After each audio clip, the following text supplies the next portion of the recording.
Alright, it is the first of the month, which means it is time for the wrap-up video.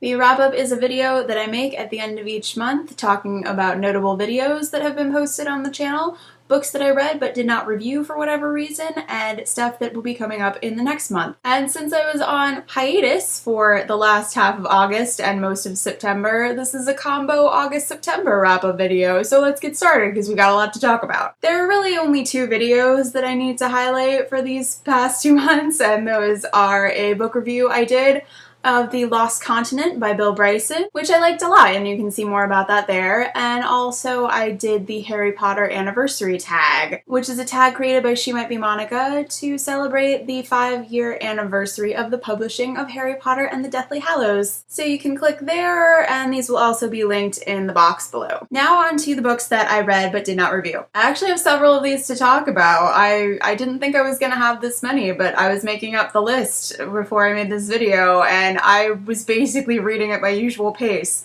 throughout the past couple of months, even though I wasn't making videos. First is The History of Love by Nicole Krauss. This is one of those stories about people's lives being interconnected, like centered around one specific object, in this case a book that is also called The History of Love. And this was a weird one for me because I have no strong feelings about it either way. Like, I can tell objectively that it is a good book, but it just didn't really do anything for me. Like, my feelings about this book can be summed up with it was fine. The next thing I finished was Boyfriend from Hell by Evan Lowe, which I don't have a copy of because I read it as an ebook. I only read this because I was able to download it for free as part of some kind of like 2-week promotion, because I think the sequel was coming out or something like that. And I don't know that I can really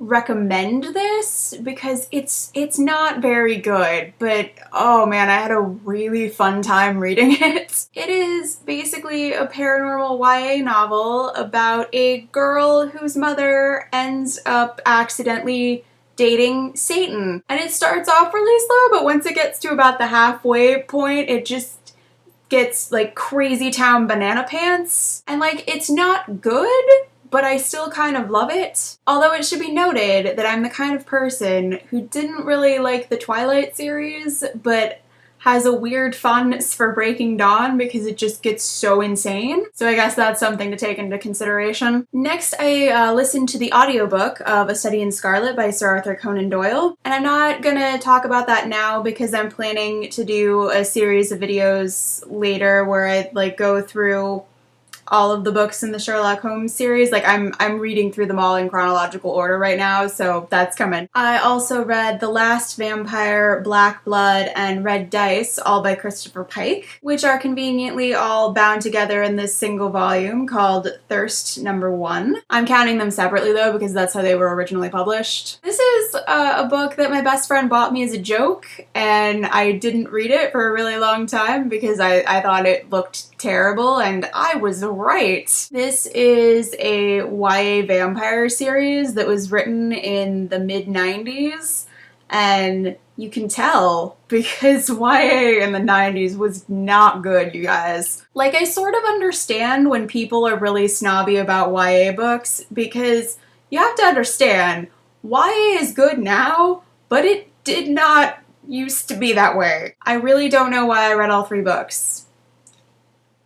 I think I'm a masochist. Then I listened to the audiobook of The Adventures of Sherlock Holmes by Sir Arthur Conan Doyle. Again, I will talk about that later. Then I finished up Sense and Sensibility by Jane Austen, which is awesome because I was reading that for like 2 months, but I'm not going to talk about that right now because I'm going to do a full video review of it in October, so moving on. And the last thing I read was Artemis Fowl by Eoin Colfer. Yes, that is apparently how you pronounce that name. I looked it up. This is the first in a series of middle grade novels. I think they're classified as middle grade, about a 12-year-old criminal mastermind. And it was pretty good. It was fun and it had a lot of supernatural elements involved and I liked it. But it didn't really wow me enough to continue on with the series. This is one of those where like I think I would have really loved it when I was actually in the target demographic for it, but now that I'm older, I'm just kind of nah, which I don't think means that it's a bad book. I mean, when things work with people who are outside of its demographic, I think that's a bonus rather than a requirement. Alright, stuff coming up in October. Well, first there's the stuff that I already mentioned in the previous section. Sense and Sensibility review should be up soon.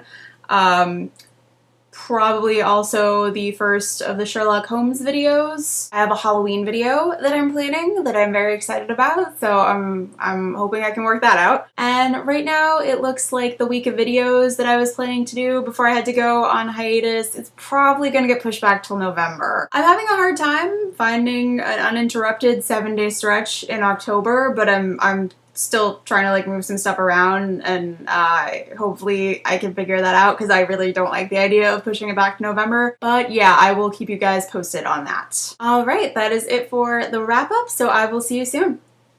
Bye.